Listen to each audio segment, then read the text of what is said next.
शुरू अल्लाह का नाम लेकर जो निहायत मेहरबान और रहम करने वाला है। लाखों करोड़ों दुरूद व सलाम उस पाक हस्ती पर जो रहमत लिल आलमीन है।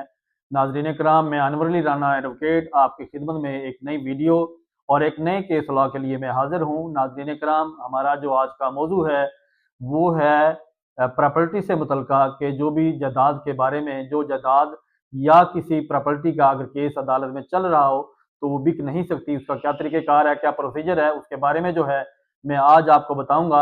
नाज़रीन कराम, इससे पहले कि हम अपनी असल वीडियो या असल केस लॉ जो है, आज की साइटेशन जो है वो मैं रेफर करूं और उसको डिस्कस करूं, आपको बताऊं, तो नाज़रीन कराम, जिन लोगों ने मेरा यूट्यूब चैनल जो है सब्सक्राइब नहीं किया, काइंडली उसे सब्सक्राइब करें, लाइक किया करें, शेयर कर दिया करें और फेसबुक पे भी जो है उसे फॉलो किया करें और शेयर किया करें ताकि बाकी लोगों को भी है इसका फ़ायदा हो सके। तो नाज़रीन कराम, आज का जो हमारा मौजू है वो इंतहाई ज़रूरी और इंतहाई इंटरेस्टिंग है। इसमें कई जो हैं, कई अक्सर मामला जो हैं ऐसे चलते हैं, उसको हम एक नाम भी देते हैं, रूल ऑफ लेस पेंडेंसी जो है एक टर्म है लॉ की, उसके बारे में जो है ये आज में हम डिस्कस करेंगे। तो या केस लॉ जो है मैं वो पेश करूंगा।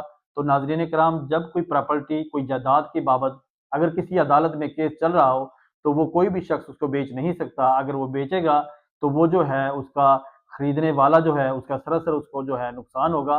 तो इसे इसलिए कहते हैं मुश्तरी होशियारबाज। ठीक है, जो शख्स प्रॉपर्टी खरीदता है उसको पहले अच्छी तरह अपनी प्रॉपर्टी की जो है उसकी जानकारी करनी चाहिए और उसकी जो है तस्दीक करे, वेरिफिकेशन करे।